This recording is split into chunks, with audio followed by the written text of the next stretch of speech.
Hello, everyone, and welcome to the final Alto Trading Live Strategy session of 2022.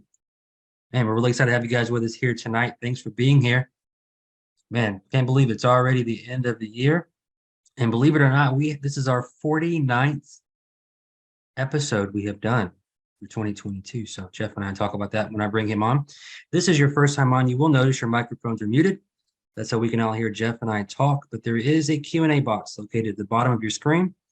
If you move your cursor around, you should find that, pull it up, and you can put any questions in there, and we'll get those throughout the evening, and also before we sign off at the end. If you do have to hop off, you get bumped or got to run, don't worry, this is recorded and will be available in our members area later tonight. And if you're watching us on YouTube, will be posted there sometime tomorrow or in the next couple of days. If you're watching, please like and subscribe so you can catch our future videos. If you have any questions about your access to Trade Trainer, Zillion, anything about trade alerts, or anything about your own personal membership with Altos Trading, please email support@altostrading.com, and we'll answer those questions for you sometime tomorrow. So before I bring on Jeff, let me read the disclaimer one last time. Hopefully next year it gets shorter. Altos Trading, LLC, and Trade Trainer Zillion software is intended to be used as an information service for subscribers, and it includes opinions as to buying, selling, and holding various stocks and other securities. However, the publishers of Altos Trading /Trade Trainer Zillion software are not brokers or investment advisors and do not provide investment advice or recommendations direct to any particular subscriber or in view of the particular circumstances of any particular person. Altos Trading LLC, including its owners, do not accept responsibility for any decisions made by subscribers using the software, and subscribers to the Trade Trainer Zillion software or any other persons who buy, sell, or hold securities should do so with caution and consult with a broker or investment advisor before doing so. So with that being said, let me bring on Jeff. Jeff, you can hear me. Please grab the microphone. I'm here. Maybe you got to reach outside the pile of snow to reach it, but yeah, I spent my Christmas holiday shoveling snow, but we had a white Christmas. Bing Crosby's full of crap. Actually, we watched that Christmas Eve. It was in color. I'm almost certain that movie was in black and white, but they must have colorized it or whatever they do. I always remember color. I remember It's a Wonderful Life was always black. Oh, okay. Maybe I'm thinking of that. Huh. Both classics. Yeah, definitely a classic. One of my wife's favorites. So it's a tradition. We watch it. Hey, Eric. Oh, Eric's first time on. Welcome.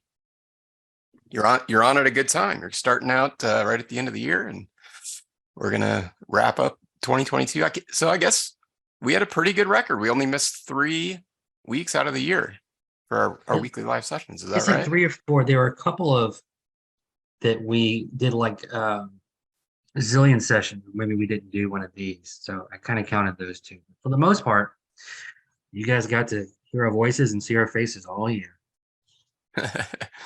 Although we've had video equipment technical issues, so we haven't gotten to see our faces in a while, but we'll get that all fixed here one of these days. Not that you guys probably want to see us, want to see what we're talking about in the markets. So, hey, Ari, they colored It's a Wonderful Life. It's a good one. All right, well, welcome everybody. Yeah, hard to believe our last live session for 2022 will resume next week, a brand new year. We'll see if it's a brand new market. We're going to talk about that tonight and make it our key focus, wrapping up this year and the outlook for next year as we move into January, and what to kind of keep an eye out for, starting with our key levels, our 36-month moving average, which is in some significant critical territory at the moment, as it not just relates to the average, but a key peak to trough level that particularly on the S&P, we'll look at all 3 indices, but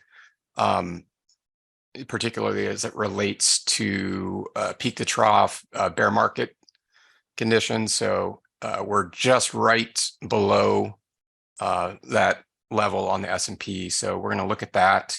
I think where that closes out this week as we reach the end of December and 2022 will provide some kind of, I guess, kind of like sentiment, market sentiment in terms of bullishness or bearishness. I think if we can get back above this particular level by the end of the week, that might bode a little bit better for the markets going into January.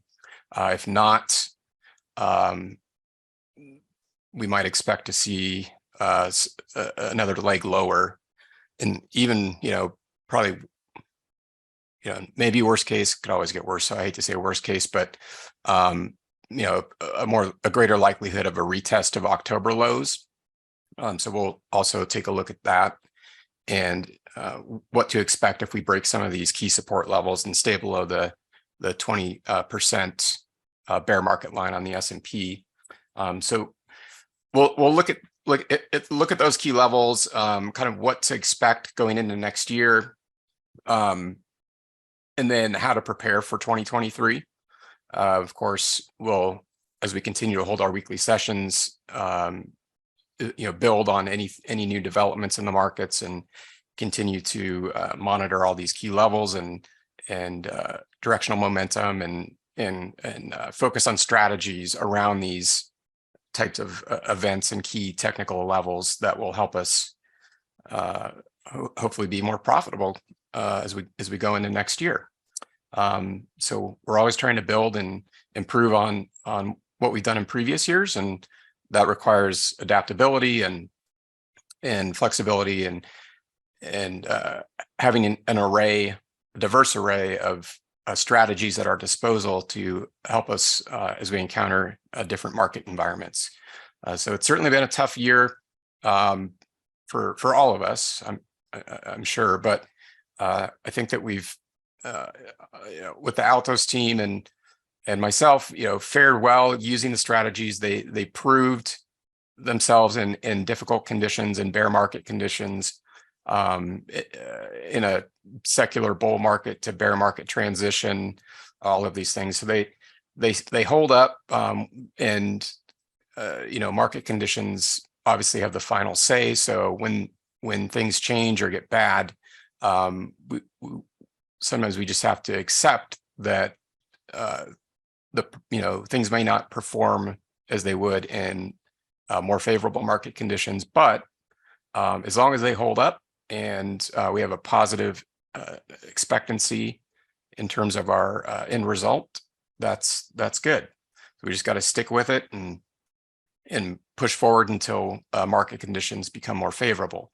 And being that we're on our last session for 2022, I'm sure are a lot of things you guys are watching and questions you might have as it relates to just maybe the general markets or a specific stock or sector, industry, asset class that you might want to run by the group tonight. So we'll save plenty of time for Ticker Roundtable for you guys to share what you're watching and any questions you might have as it relates to any of those items.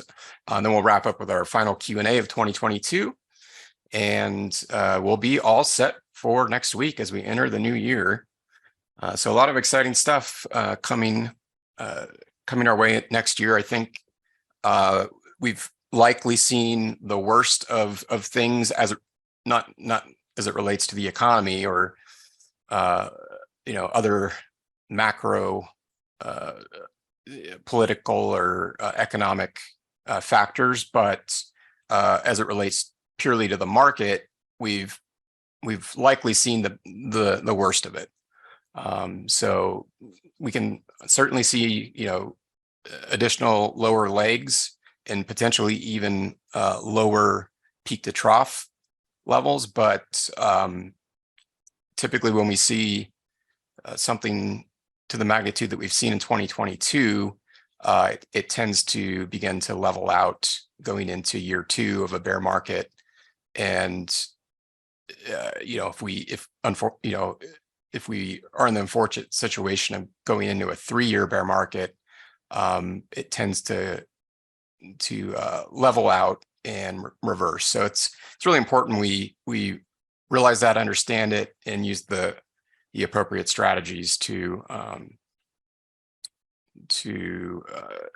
approach the market based on market environment and market conditions. So let's go ahead and get over to our charts and take a look at our key levels on the major indices. So we'll start with the S&P 500. And I'm going to take the EMAs off here, so it cleans up the chart a little bit. And I'm going to go ahead and refresh so make sure we have today's data. Okay. Oh, we're on Agile. Over to S&P. There it is. Okay.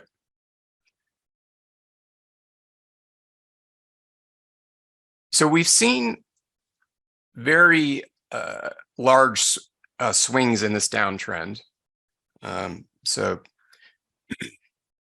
if we look at the peak of the S&P back at the start of this year, and the transition from secular bull market to bear market conditions, and the rotation lower from this peak in January, and we look at the downtrend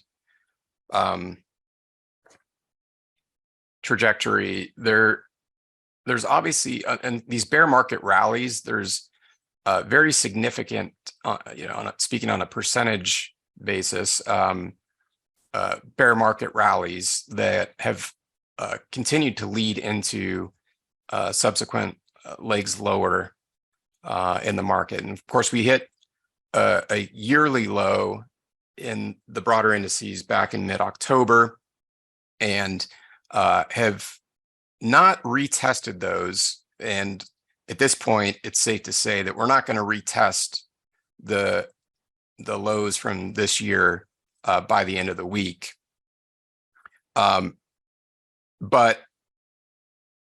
typically when we hit a low in a bear market, it's common to retest at least once, right? And that's actually occurred this year, because our previous low was in mid-June, and that was, of course, retested in late September and then into October, where we put in the new low.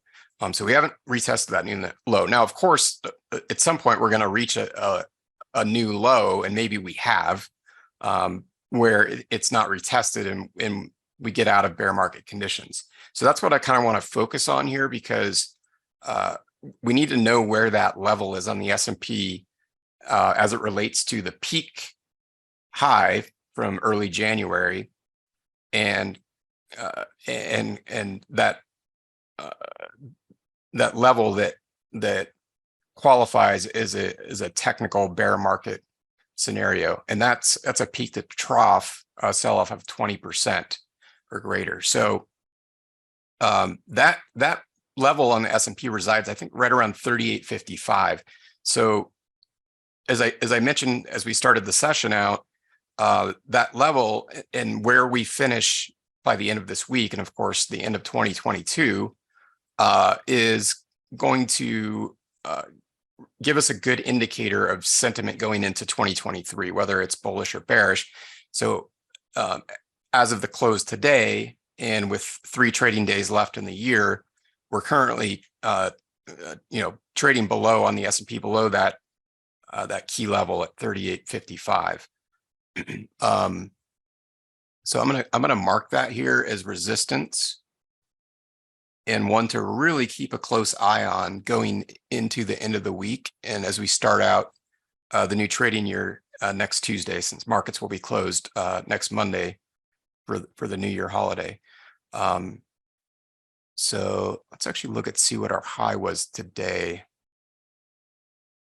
So we're at 38.46. So we're kind of really just we had this false breakout last week of that bear market level, which is a bit concerning to me as far as sentiment going into next year. But in any case, this is a resistance level that dictates whether we're in technical bear market territory or not. So as long as we're below roughly the 38.55 level on the S&P, that's bear market territory. Anything below that, based on the peak the peak high from the start of this year. Okay, so this is what I really want to keep an eye on this week and use as an indication of what we, of course, whether we finish above or below is not a guarantee of how things start out next year or where they're going to end up. But I think just because, you know, this is being very closely monitored by major market participants, it's crucial that we are aware of where this technical bear market resistance lies and where we're trading relative to it as we close out the year.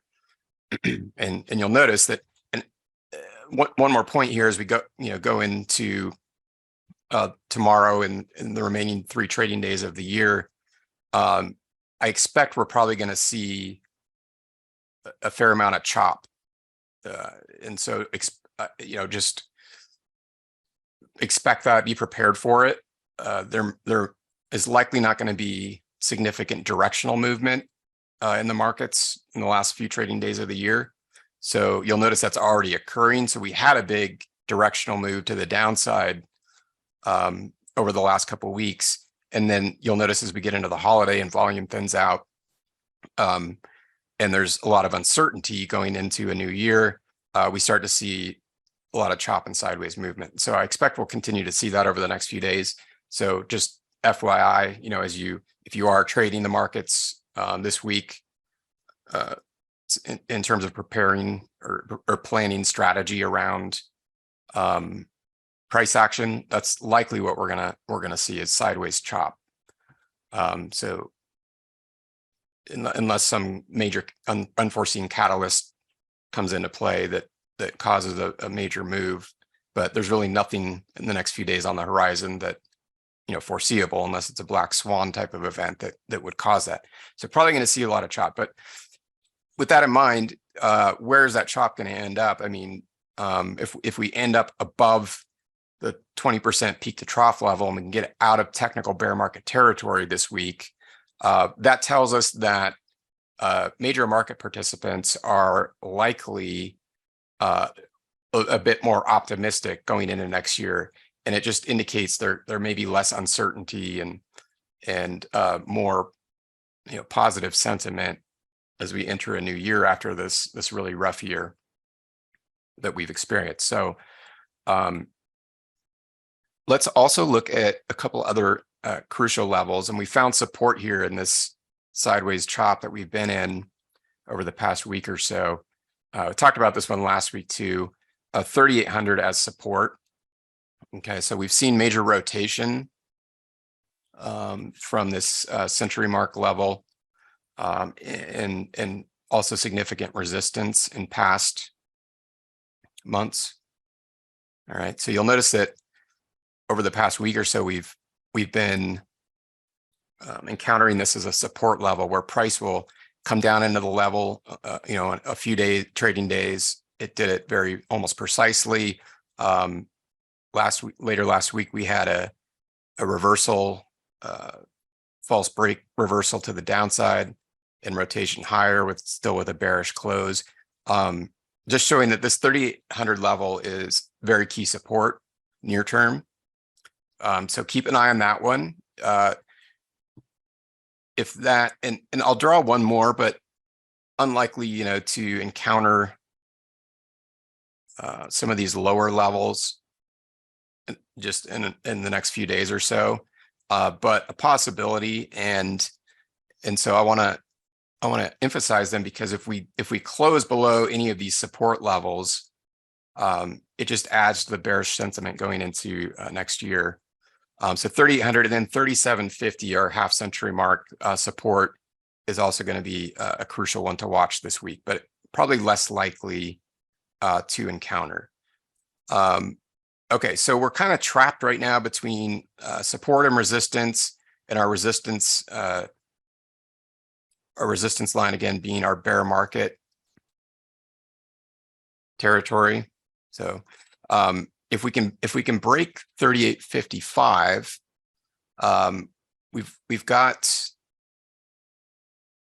significant resistance at 3,900 that we talked about.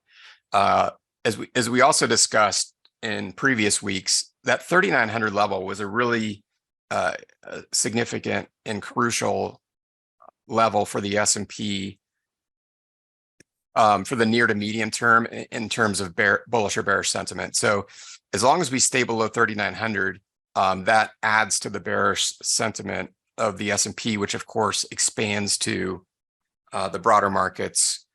So it's probably unlikely, and we'll look at the option statistics on these levels here momentarily, but it's probably looking unlikely we'll close above 3,900 this week. But let's take a look at that. But that's our next key resistance level to watch as we go into the end of the year. And you can see we've got a lot of significant rotation off this level. All right, so and last week again came up and encountered that resistance zone again. So those are our key support and resistance zones. We've got really two resistance and 2 support levels to keep an eye on as we go into the end of the year.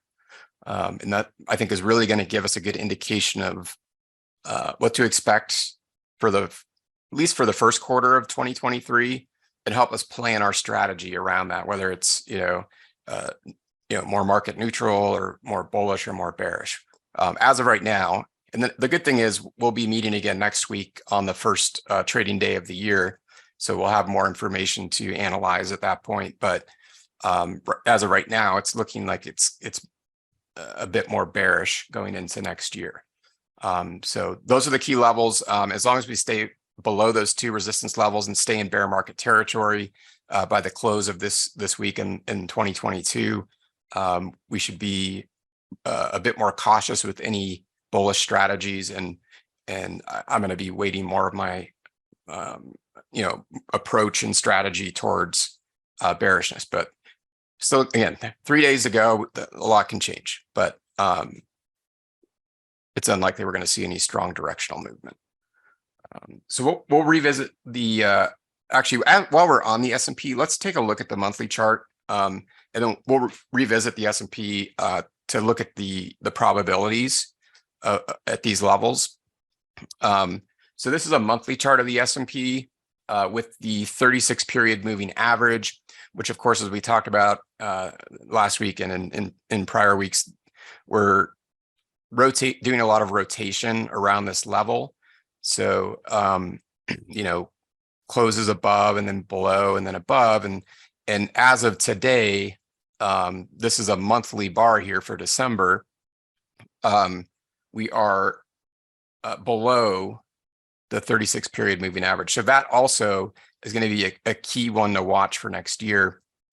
And so we'll continue to monitor. But you'll notice this line I've got here is actually the this red line right here. I'm kind of getting right on it. Is the bear market level, right? So if you take the peak price or high of the S&P from January, which is 48,1862, and subtract 20% of the value of the S&P at that peak price, that would be our level for bear market. So obviously we're playing around with this horizontal level as well as the dynamic moving average support. So they're actually almost perfectly lined up. You can see if I hover my cursor over the horizontal bear market level, it nearly lines up with the 36 period moving average, which is currently for the month at 3857.50. So it's almost right on the horizontal bear market level. It's kind of interesting. So so again, this is important because if we close below this if we close in bear market territory, which is below this level, and we close below the 36 period moving average, it's going to increase the likelihood of another leg lower and potentially a retest or even break of October lows, which were right around the 3,500 level. All right, so just something to be prepared for. And then let's look real quickly at the NASDAQ 100. So we'll look at the Qs.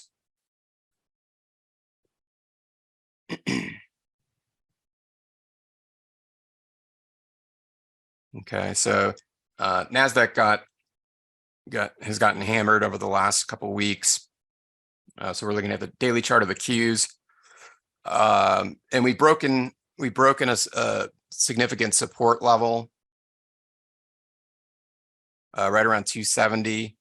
So we talked about that last week as well. You know, if we and week before, like if we break this 270,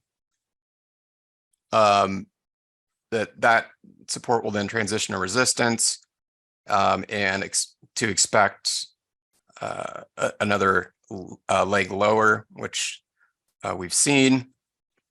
So now, yeah, this 270 level being resistance, where do we look for support? Well, right around the 258 to 260 zone, but also incorporating the lows from mid-October, closer to the 255.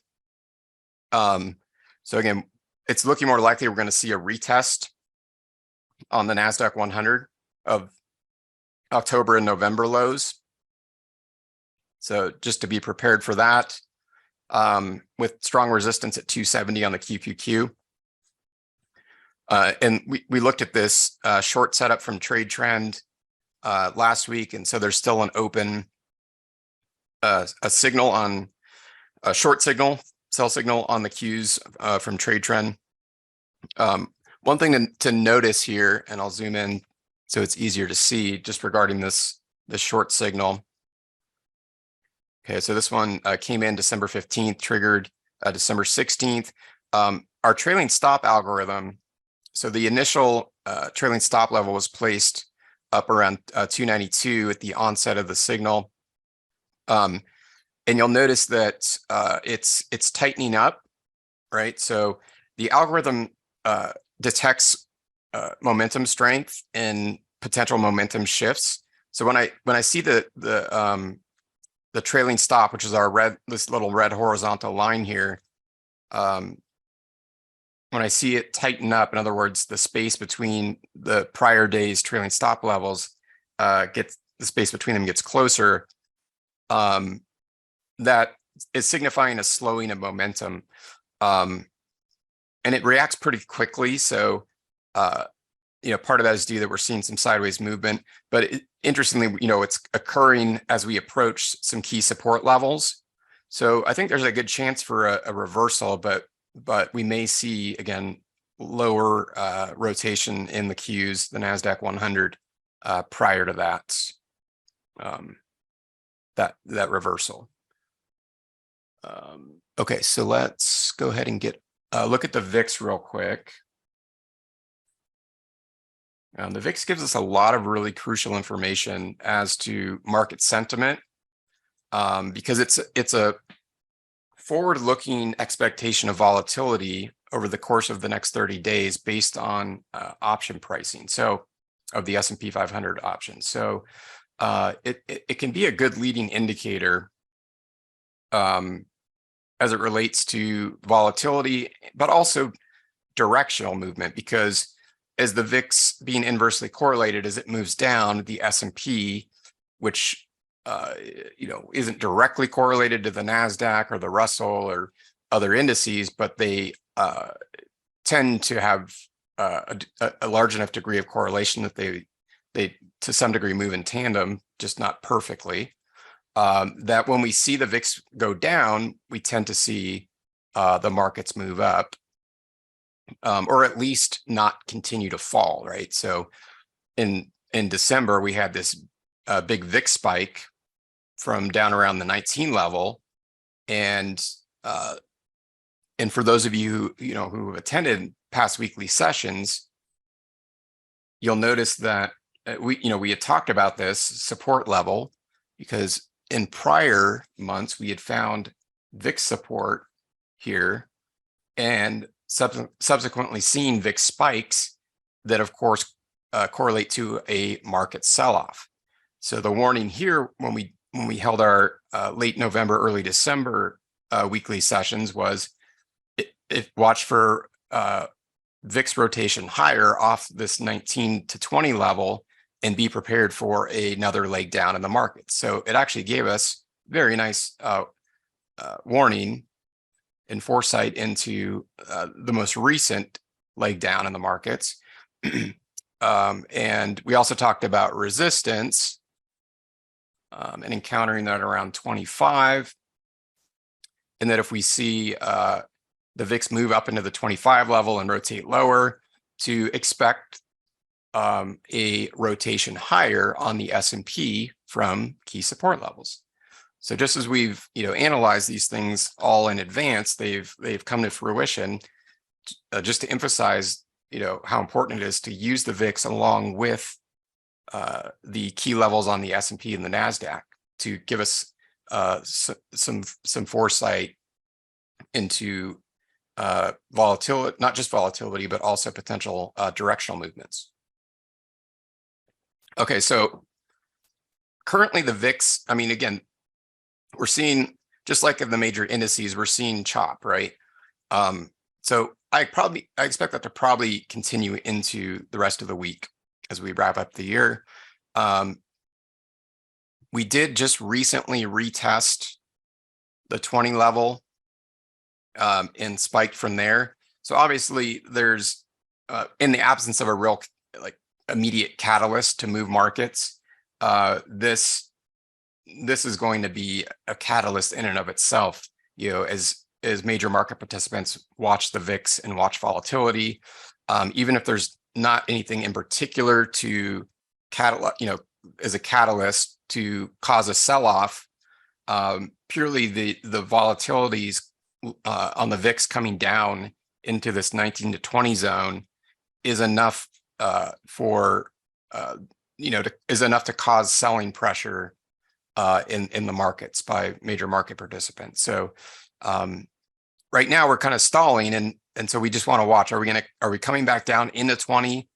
And if so, what is the S&P and the NASDAQ doing as it relates to those key levels? Is it breaking through resistance, or is the VIX rising and is in the S&P and NASDAQ falling and breaking through support? So that's our best indication of what's likely to come. Other thing I pointed out, and we had some questions on this last week that I'll clarify. We really want to watch for these trade trend buy signals at or below 20. They're historically very, very reliable as it relates to volatility spikes and market sell-offs. So anytime we see a trade trend buy warning, that's our white diamond below the candle on the VIX when it's in between 19 or 20, or really anywhere below 20, I should say. It doesn't have a floor. That historically accurately tells us that we should expect a volatility spike and a rotation lower in the markets. So we got, again, some good forewarning here back in August and early December before we got these big VIX spikes. So we're kind of in no man's land right now, but the VIX still is relatively low, considering. So that also might tell us that if these support levels in the S&P and the NASDAQ can hold, and particularly if we can get through those resistance levels, like the 38.55 bear market level on a closing basis by the end of the year, that will bode better for the bulls. So there might be more of an indication as it relates to market sentiment that that we might, as far as the trajectory of the sell-off in the bear market conditions, might see that stall and reverse sooner rather than later. So anyway, so those are the key levels. I'm going to pause for questions in a second, but real quick, I want to look at some probabilities here let's see, let me get my options chain up here. Okay, so I want to look at with the S&P, since we've mapped out these levels. We've got a few trading days left in the year. I want to take a look. So I'm just going to go to the December 30th expiration on the SPX options chain and take a look at some probabilities at these key levels. So that we have, again, this is purely mathematical, statistical probability. So it's not by no means a guarantee, but it can help us in our analysis and trade planning and approach to the market. So obviously we've talked about the bear market level, which is kind of right around 38.55. Let's actually look at the call side here. So when we look at our probability of the S&P closing out the year below 38.55, so I'm looking at the call side of the options chain, we have just under a 65% chance of closing in bear market territory by the end of the year. Okay, so the odds are on the bearish side. We have, let's see, yeah, we'll just focus on the probability of closing in bear market territory on this side of it. All right. So then if that occurs, what is our probability of encountering some of these support levels that we just mapped out, right? So if we look at 3,800, right, the odds are currently in our favor that we're going to close above 3,800 by the end of the week and to close out 2022 by a little over 67%. We have a pretty good chance of testing that level by the end of the week, 65% chance, so better than a flip of a coin. If we look at 3750, okay, pretty unlikely we're going to close below 3750 by the end of the year on the S&P. Odds and statistics are telling us we only have about a 14% chance of closing below 3750 by the end of the year. Okay.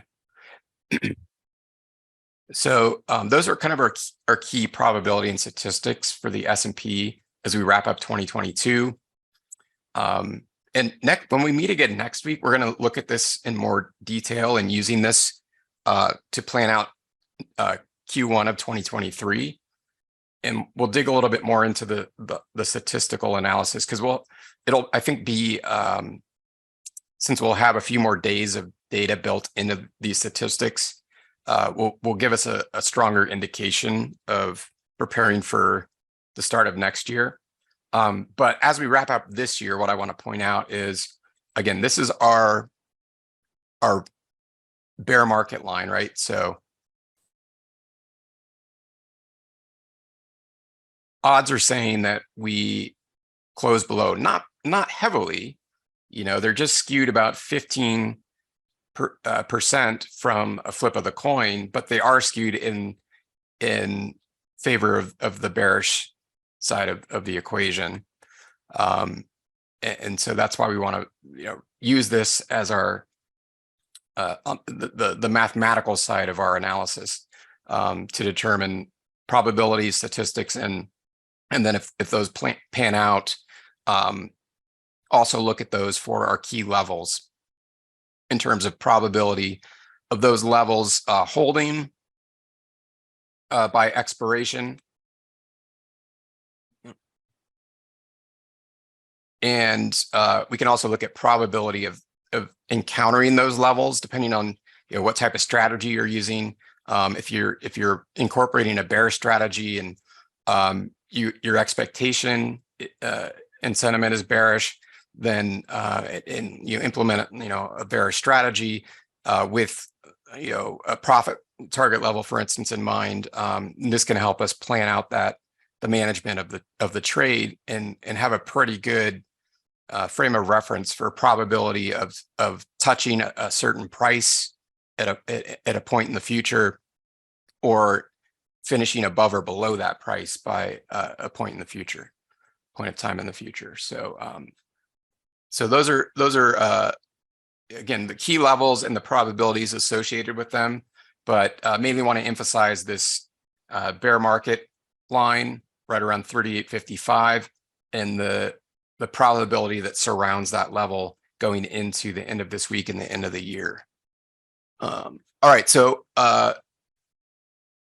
that wraps up our last market analysis for 2022. And I'm sure the big question is, well, where do I think things are going next year? But I want to pause there, see if there's any other questions, Richard, and we'll talk a little bit about moving into next year and planning for that, which we'll get into more depth on that on our session next week. Yeah, I think you read the minds of the members. There's a couple questions that came in kind of centered around first quarter 2023. Do you expect earnings declining to keep us down and all that good stuff? So I'll let you segue into all that.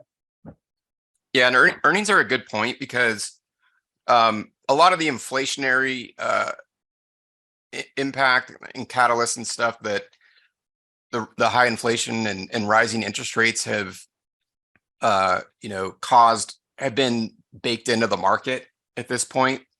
So it could take as little as falling inflation, and we've seen that already occur, not so much falling, but slightly lower than analyst expectations, and what appears to be a stalling of the trajectory of inflation, and it looks like that's starting to turn over and start to go down in the face of course, rising interest rates. So there's the inflation side of the equation that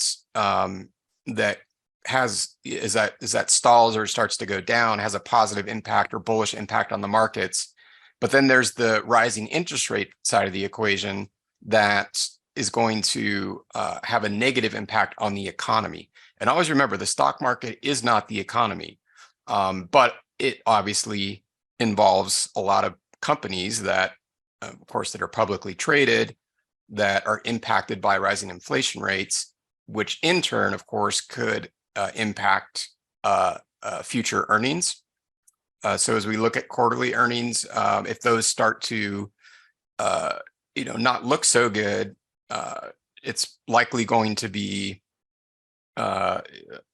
strongly correlated to rising rates, as well as other factors and variables. But so that's the other side of it, which could, and it's a good question, it could put a damper on things as far as whether we get out of bear market territory and start to see a return to more bullish market conditions. So there's kind of two sides of it, but how I'm really looking at that and analyzing it on a technical level, because it's likely to happen that we're going to see quarterly earnings, and we've already started to see it with some of the big components of major indices, but we're probably going to see more of it, right? So I'm expecting that, but of course we can't predict exactly how widespread it will be. And of course, there's always companies that benefit from these types of market environments, but most probably don't. And so that's a bit unpredictable, but something we should expect. I think the bigger weighting is going to go, as far as the stock market is concerned, is going to go to falling inflation more so than bad earnings and things. Those might have more brief impact on the market. So if we get a slew of bad earnings in Q1, let's say we get out of bear market territory and we start to see a run up in the market, and then we get a slew of bad earnings. Yeah, it's gonna probably cause a leg lower in the markets, but especially if it's involving components of like the S&P and the NASDAQ that are large cap, right? They make up a larger component of the index, then it has more of a broader impact on the markets. So, but on a technical level,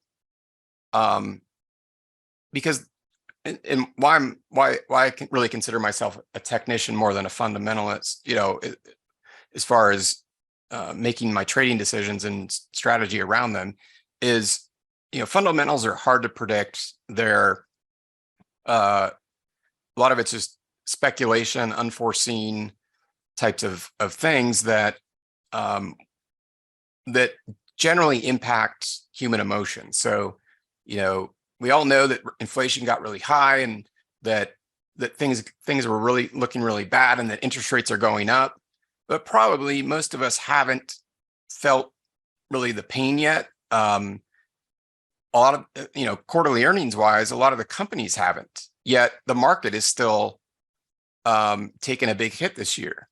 That's because it's really based on the fundamental emotion, the emotion behind the fundamental expectation, and that's why the market often leads the economy.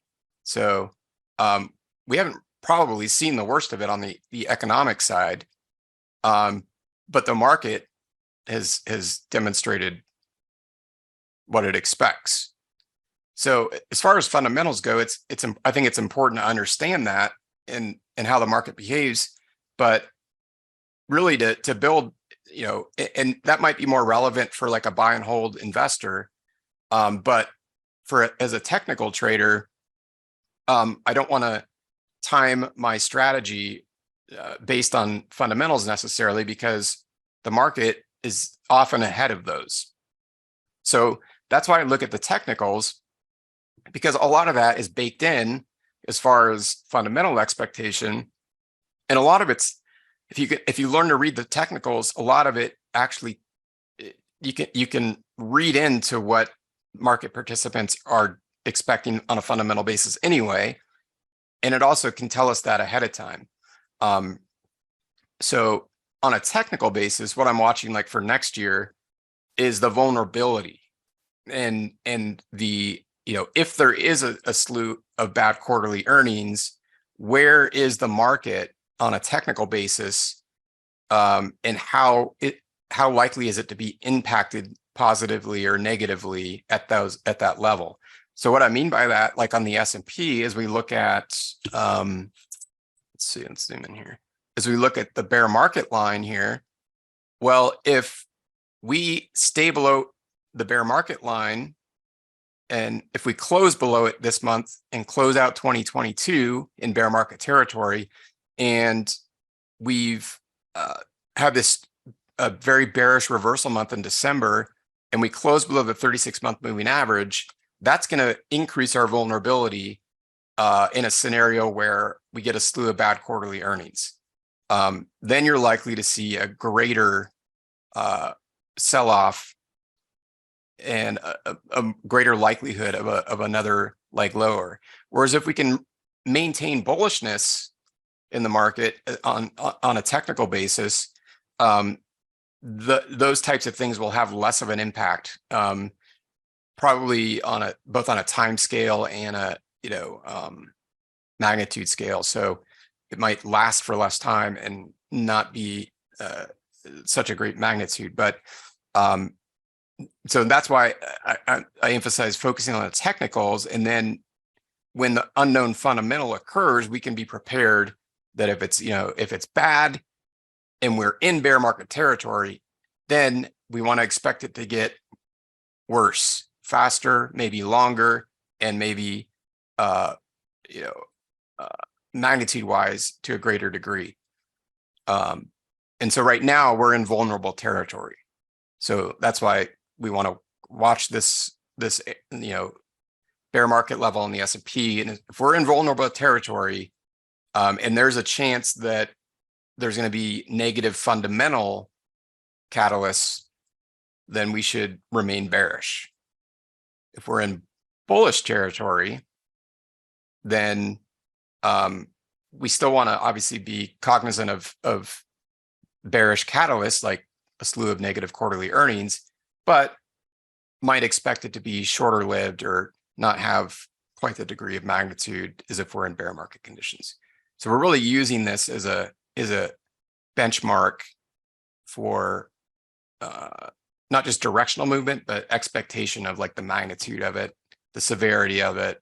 If things get bad, it's kind of like, if you can imagine like if something bad happens, right? If you're in good conditions or in a good situation and something bad happens, you can tend to bounce back from it pretty easily.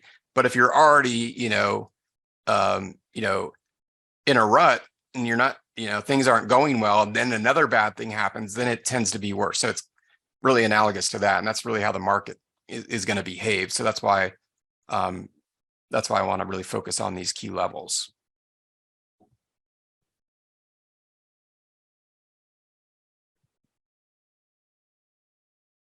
Any other questions there, Richard? Hey, Jeff, Richard had to jump off, but it looks like we're all caught up for now. All good for now? Okay. All right, so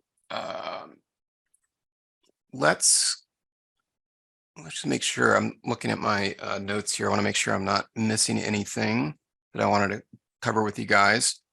And so starting next week, we're going to get more into strategy around the start of 2023, because I don't want to throw anything out, with the unknown of where we're going to finish the year, since we're so close to some of these key inflection points. So next week, based on where we end up for this year on the major indices, we'll start building some strategy and have more information to do that as we meet again next Tuesday and start out January. So let's go ahead, Craig, we can open it up to Ticker Roundtable. And if you guys, it doesn't have to be necessarily, it would be a stock, but if you guys have any questions about a stock, we can look at that, or just general market things. If you guys want to look at like an index or anything, it's all open and fair game. We can take a look at whatever you guys would like to. So Craig, if you want to relay any that have come in, we can go ahead and do that. Yeah, we had Tesla come in early. Okay. TSL, yeah, you get it. Yeah, I'll take a quick look at Tesla, which has just really gotten hammered lately. I think we actually looked at this one last week. Yeah, so it dropped over 11% today. I think we looked at this last week too. So we got a trade trend sell on December 7th with a trigger on the next trading day on the 8th. This is still an open signal. So entry would have been right around 170. Stock's currently at 109. Trailing stops up here at 138. So really nice sell signal there on this downtrend. But let's look at support here, because I know when we looked at this last week, we're coming into some key support. So if you look back here in July of 2020, there was a lot of consolidation after this uptrend before we finally broke through and moved up into around the 400 level on Tesla. So this consolidation from back in July and August of 2020 was right around the 100 level. So I think, there is a support level where right around where we closed today at 109, but probably the stronger support is right around the 100 level. So that would be a key level on Tesla I'd be watching to determine whether we hold that level or if we break through. Because then if we break through, it's going to open the door for much lower prices. And being that Tesla is such a volatile stock and makes such large percentage intraday moves, you can see how in the shorter period of time, in just a matter of a month, where we went from around the 50 level up into the 100 level, the stock pretty much doubled in just like a month, right? And of course, stocks or most assets can fall much faster than they rise. So if 100 breaks, then I would be, have a much stronger bearish expectation going into next year. But that's the key level I would watch is 100. And this has really been it's a parabolic sell-off with no retracement yet from around the 185 level. So this stock has lost a huge percentage of its value in just less than a month. So it's definitely seen some pain, but I would say it's overall not looking great for Tesla until we can see some one of these key support levels to hold and a sustained rotation back to the upside off the level. All right. Another one is TBT, Tango Bravo Tango. Right. There's ultra short. Yep. That's a 20-year treasury. So I watch TBT. It's a good one. Keep an eye on. And of course, has been rotating higher over the last couple weeks. Let's see here. Yeah, so this is our ultra short 20-year treasury ETF, which broke through. Let me actually redraw that in there. Some key resistance, kind of more of a zone around 29.50 to 30. Again, parabolic move here to the upside. Maybe more prone to a near-term pullback, but this is now a support zone. And generally, like on a bullish move like this, I don't like to jump in late on something. So since we have broken through with what was previously a strong resistance zone, and now serves as support, I look for a retest. So now I've mapped it out. I know where the zone is, and I look for the retest of that level, and then I will look for it to hold. So it's really a 3-step process. And then I look for the beginnings of a rotation higher off that level for additional confirmation of a resumption of the uptrend. But right now that's right around the 29.50 to 30 level. And currently no trade trend signal on this one. But there were some very nice sell signals on the way down on this previous leg lower. Yeah, obviously this is an inverse or short ETF on the 20-year treasury note. So we've of course seen that rise dramatically as the market has been sold off. So this is also a good one to analyze in conjunction with the markets, right? So we want to also watch key levels on TBT, or you can use the TLT or other treasury note ETFs. All right, we got let's see, Crocs, CROX. Okay.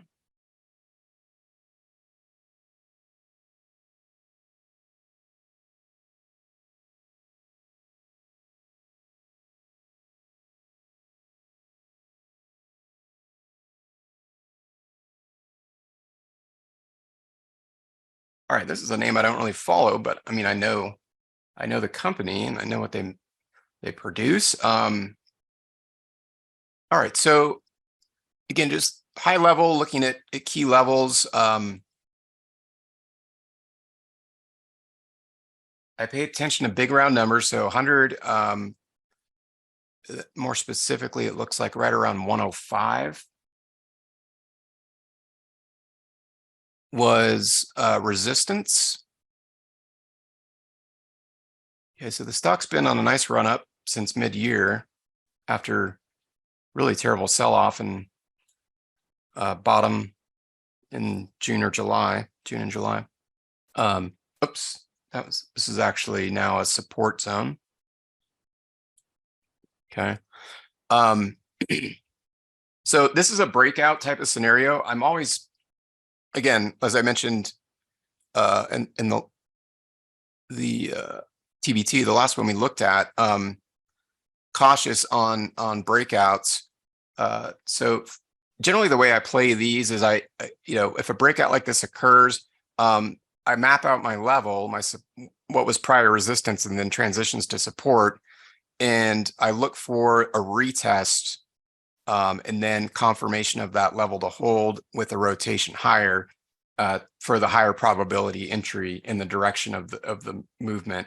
And then I also want to look at, in this case, since the trajectory is to the upside, where I might encounter resistance. So I see some resistance, pretty significant resistance right around the 110 level. So that's not too much higher than where the stock closed today. So that's one I would be keeping a close eye on. And if that one can break, probably right around the 118 level, or the rotations off that prior support from back in December last year, January this year. But right now it's breaking through a lot of these key level, what were prior resistance levels. So it's continually breaking out from strong resistance, and seems to form kind of a double bottom from back mid-year, and been able to maintain that and find support and continue to exhibit positive price momentum. So those would be the key levels I would watch on Crocs, and so far, yeah, looking quite bullish on this breakout from today. And of course, it bucked the trend of the broader markets, right? So it closed up today over almost 5% on that one. So let's take another. All right. Gold Trust, GLD. All right.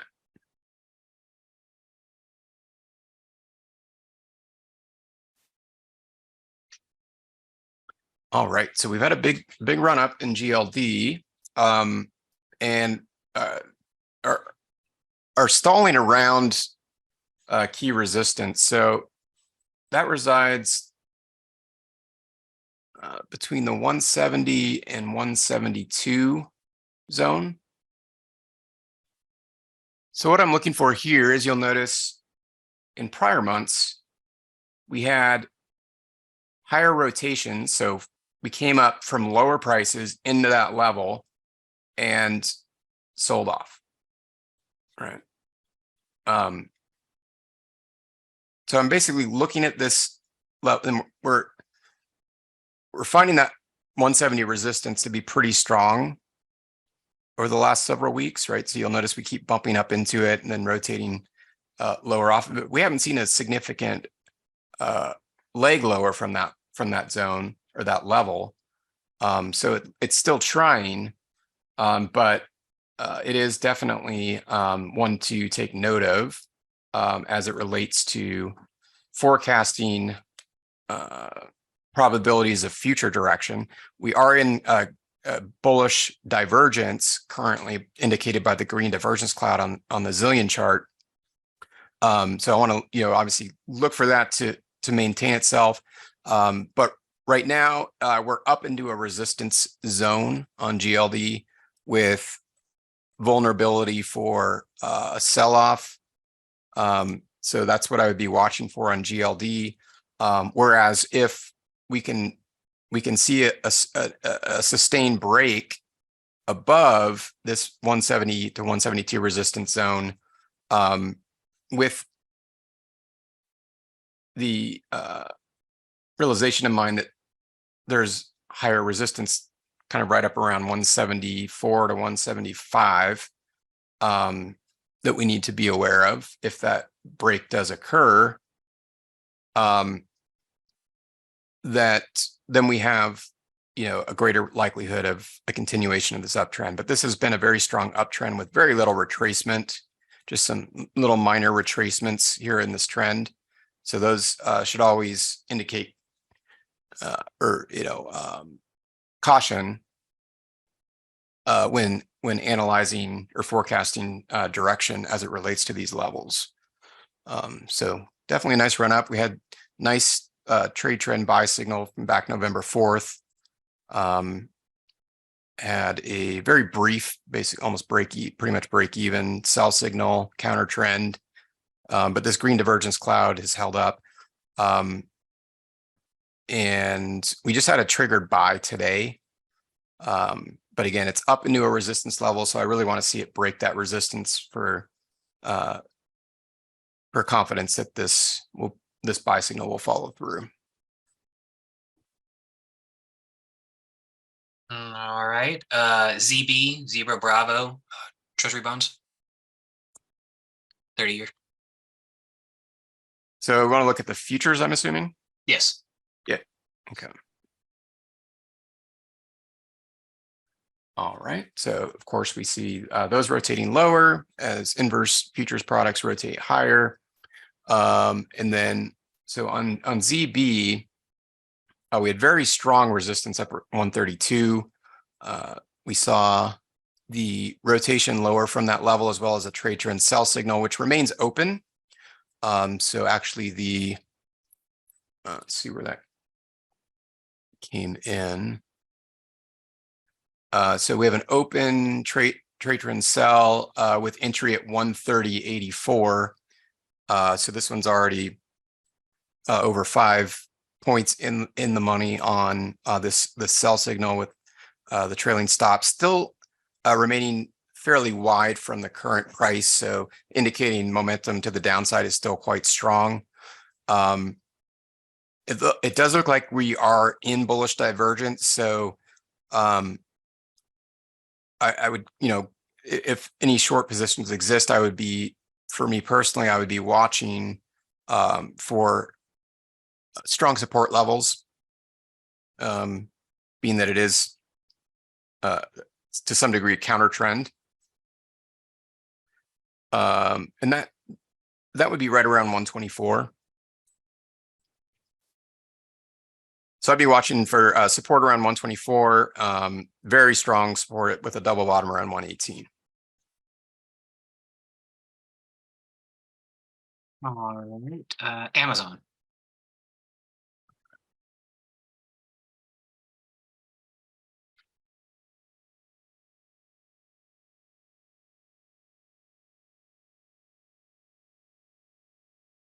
I must have. Let me just clear that up. Yeah, and another one that's just gotten killed this year.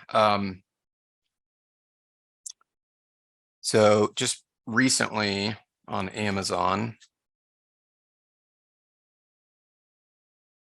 we had this pretty strong support level. Just work the price on that. It's kind of right around 85.50, which was broken. We have a current open sell signal on Amazon as well. That's in profitable territory. So yeah, this one, although it seems to be kind of losing downside momentum and stalling, I'm going to zoom out here in just a second and see where the next level of support is. But we are stalling below this 85.50 level. So I'd really be watching for that level in regard to whether it holds and makes another leg lower or not.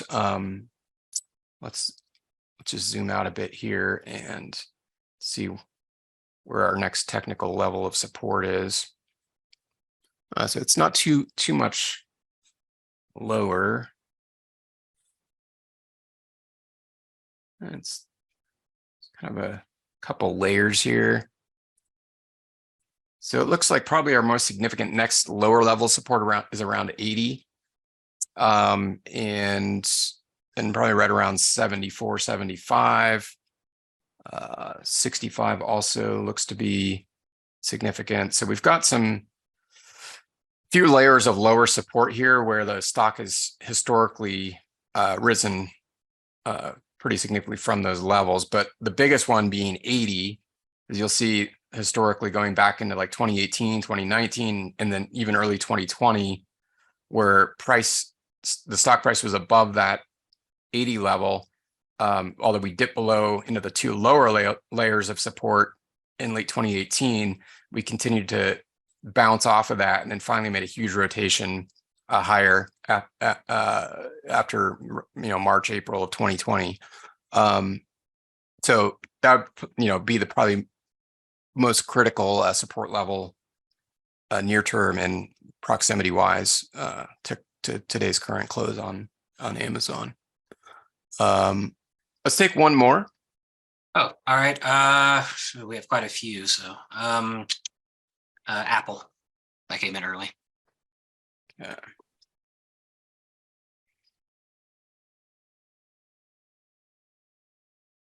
All right. So, yeah, Apple's really been kind of in a range. It has approached significant support around 130. Currently has an open sell signal.